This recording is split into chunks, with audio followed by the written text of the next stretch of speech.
for these people. And just in a much better position, just having known and had that experience in 2017 to see how this process works and to see, like what you have to be. And again, not just for yourself, but because you are saying you're going before the people and saying, I want you to support me in the struggle. I need you to trust me and all these kinds of things. So this is something that you have to go out. So you have to stand on integrity. You have to, be unrelenting, unbending in the agenda that you're putting forward. We say reparations. I can't go behind that, can't go back on that. I said that, so this is something that you have to, go up against. Going up against these status quo forces. The big dogs, the people in power, going right up in their face and being able to bring the voice of the African working class. It was some powerful stuff. There was a debate. Actually, they didn't call them debates. They like to call them candidate forums, but they were debates. Yeah, and they were debates because we were there. They wouldn't be debates if we weren't, because they would all be talking about the same thing. There's a debate. But you put reparations on the ballot, then there's a that turns into debate. Yeah. So but actually, let's talk about that, because I think reparations, I think, especially given in the African American scope, has kind of been whitewashed in a sense in terms of what it is and what it isn't. Define for our audience, in line with your movement, what is reparations, or what do you guys consider reparations? Reparations in its essence, and like you said, in terms of how our organization sees it, but in what it means, is the return. First of all, is to repair the damage, for repairing the damage for a crime that has been committed. And this historic crime has been slavery and colonialism. That's the historic crime. And that reparations is the return of all of the stolen resources of African people. And resources are the people ourselves, the labor, and everything else, the genius, everything that has been stolen, robbed from our community.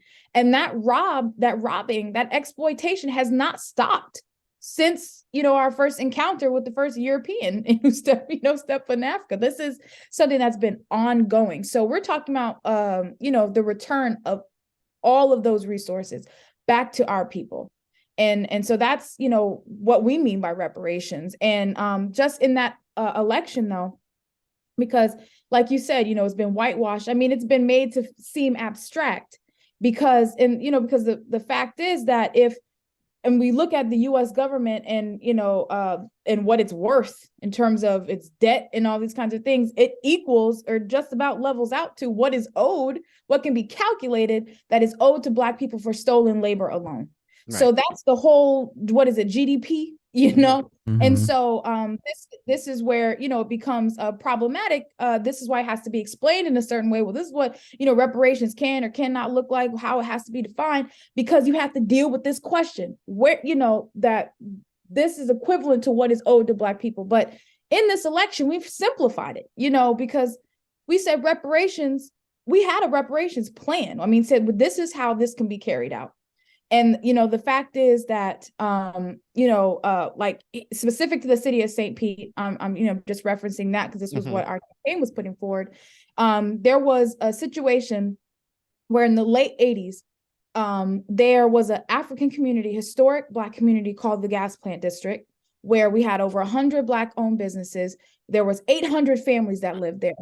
There were graveyards, churches, institutions in that community.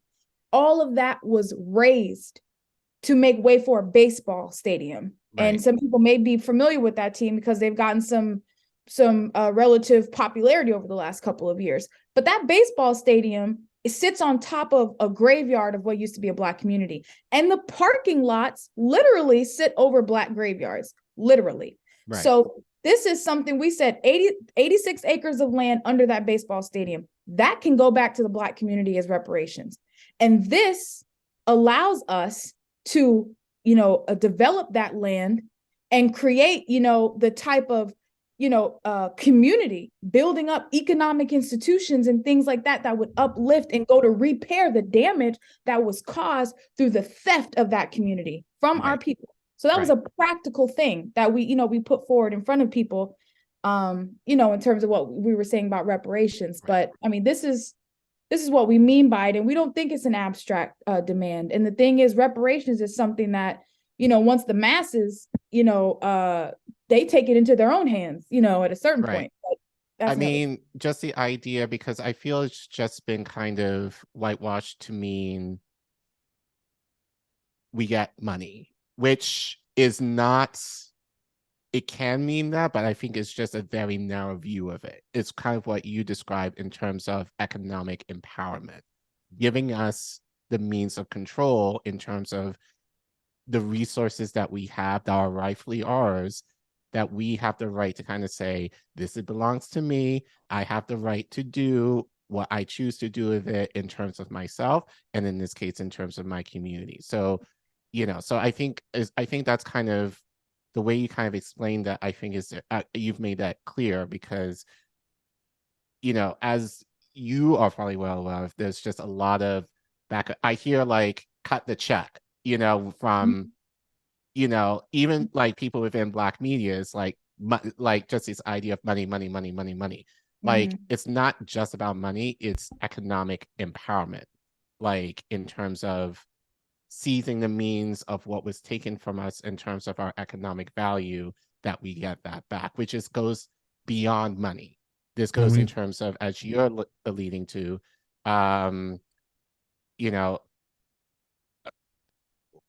wealth empowerment, which is different from money, And we've covered CARICOM's demands specifically on the channel, which included things like being able to travel back to Africa, being able to educate yourself, all those things that could benefit everyone. And I don't think anyone cares necessarily how they get those things. As long as you get them, I'm sure you'd be like, all right, so. Because, I just wanted to also kind of say that in terms of, my experience, as I'm of my family's from the Caribbean. So obviously, like, we have a connection as far as a tied history due to our mother Africa, but my experience has been in talking with African Americans about reparations. It's the idea of, oh, we got this, we appreciate you wanting us to have reparations here, but you're not one of us. So like, you go over there and kind of handle your business over here, and we'll kind of take care of it over here. But I don't think, as Reef said, like CARICOM, and I would argue there's more that should be added to it, but at least they have demands as to what reparations in the Caribbean looks like. And I feel that could be a model for even just kind of what you said, like, I think given on the local level, these are the things that I think we need to talk about more in the Black community, in terms of like, what are our demands in terms of reparations? We say it, but as you said, it's a very abstract thing. And I think the mainstream media just kind of whitewashes it to be like, oh, Black people just want money. They just want, which not entirely true, like, again, as I said, it's more about generational economic prosperity in the light of what was taken, that if we were in Africa now, we would have had, to some degree. Well, so, I mean, I know I've seen quite a few demands from the Uhuru movement. If you want to have put some voice to those, and why those demands have you being targeted, Yeah, there's a couple things, if I'm able to just speak to some of what's been said, because I think it's really important to address. Please. First, just looking at the demand for reparations to African people, and saying that it doesn't have to, it's something that's been contained to the courtrooms and the classrooms historically, and the debates over. And the fact is, whether it's as been stated, the wealth, building, I think they call it, characterized as generational wealth now, and establishing that foundation, economic empowerment.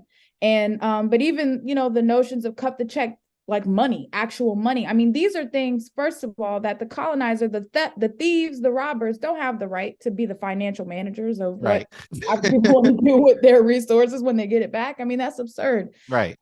You know, but I think, you know, also there was a statistic from a couple of years ago, and, you know, it's probably doubled, tripled at this point now, where it was saying something like it would take the average Black family 228 years to catch up to the average white family economically. Right.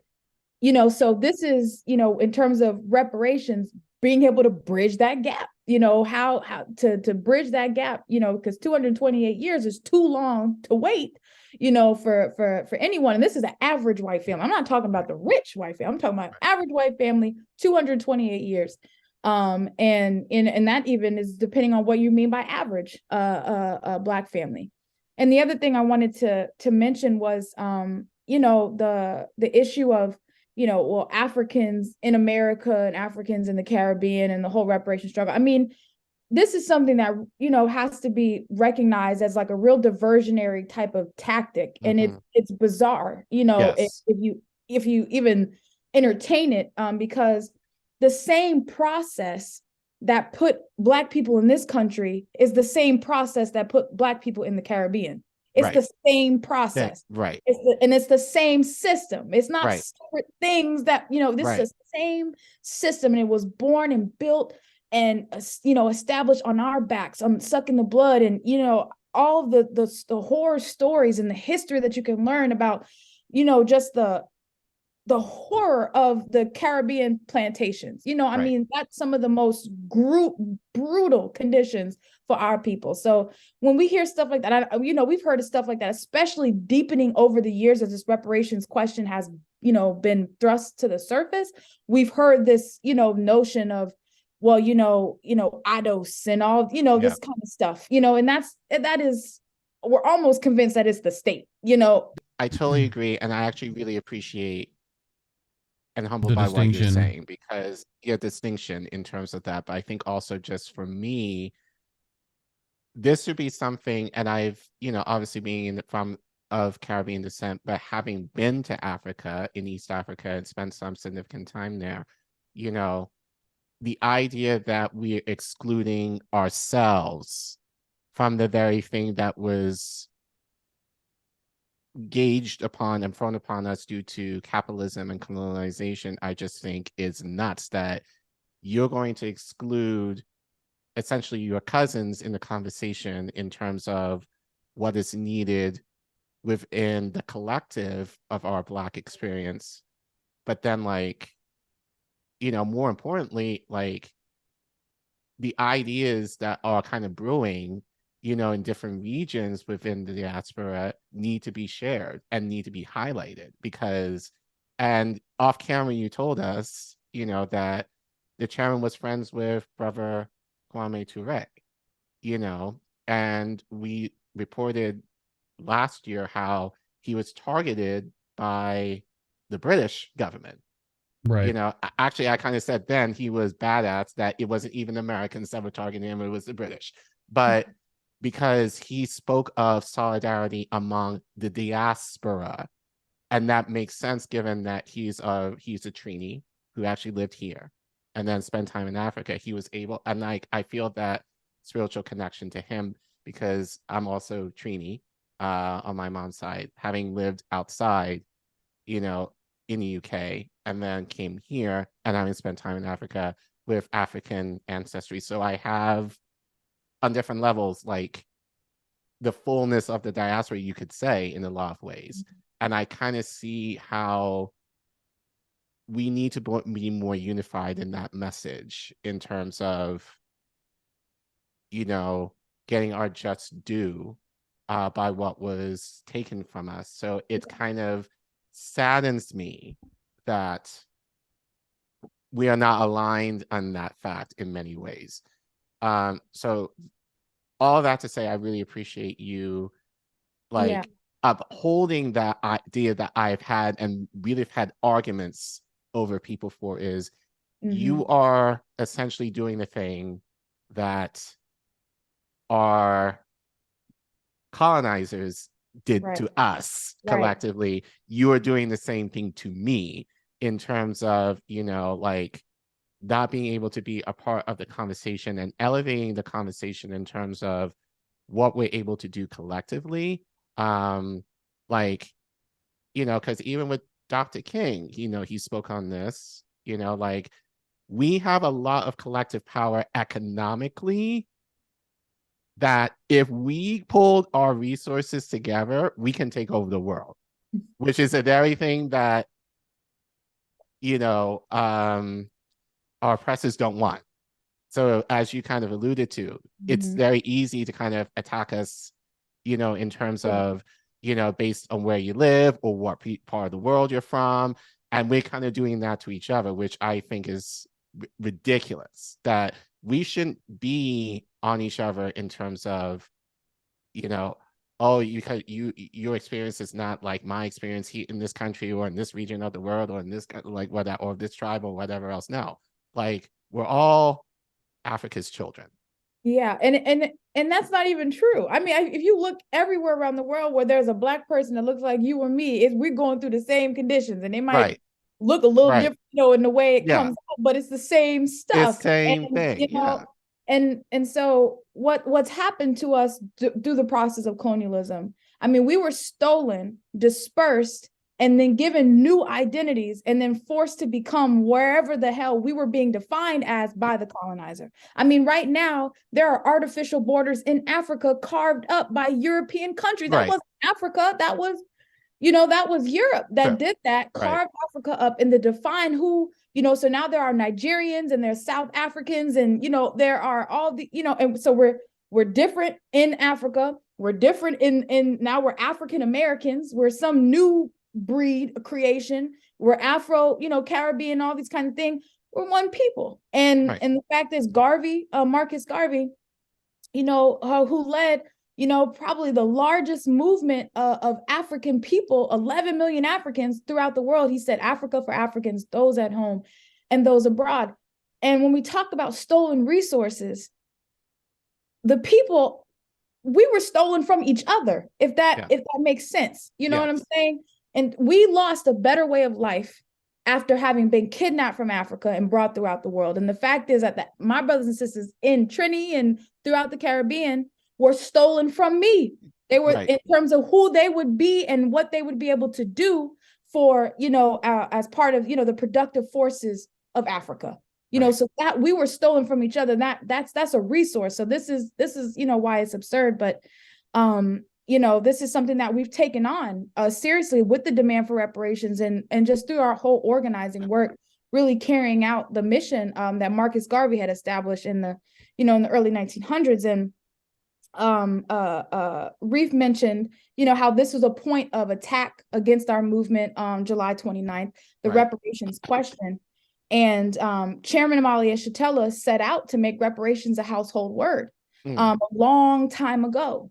And in 1982, Chairman Omali and the African People's Socialist Party organized the first World Tribunal for Reparations to African people in this country. And it was held in Brooklyn, New York, 1982. And it consisted of Africans from all over the world, including the Caribbean, who gave testimony and, and charged the US government and said reparations are owed to our people. So it pulled together all these forces from different sectors and to talk about all these different things that impact Africans from the prisons to health to education. We had all this testimony given at a tribunal, and the verdict was that the US government is guilty of genocide.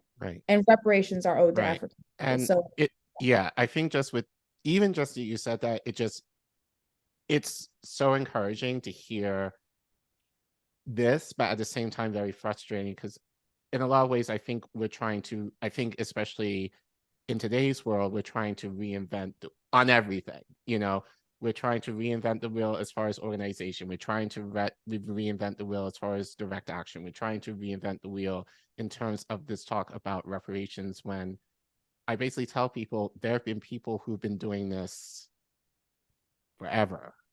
Issue Why being, are we talking? Those same people, especially intellectually black leaders specifically get, things happen to them. When I talked to Amali the first time about the raid that happened, the first thing he told me he thought of was Fred Hampton, which like, I mean, he could have just picked any other leader and I would have knew exactly what he meant. But, I think it frustrates me that that's still happening. You'd think we would have learned to be better, but, no, it's just frustrating and we've talked about this all the time, but like I said this to you, Reef, but I think it's just frustrating to me how we're trying to think of these ideas as novel and new and something that we have to kind of create from the ground up, when it's kind of like, no, there have been people who have been talking about this for decades, and many of them are gone, yes, but the chairman's still here, so thankfully we still have those voices left, fortunately, that we should be listening to,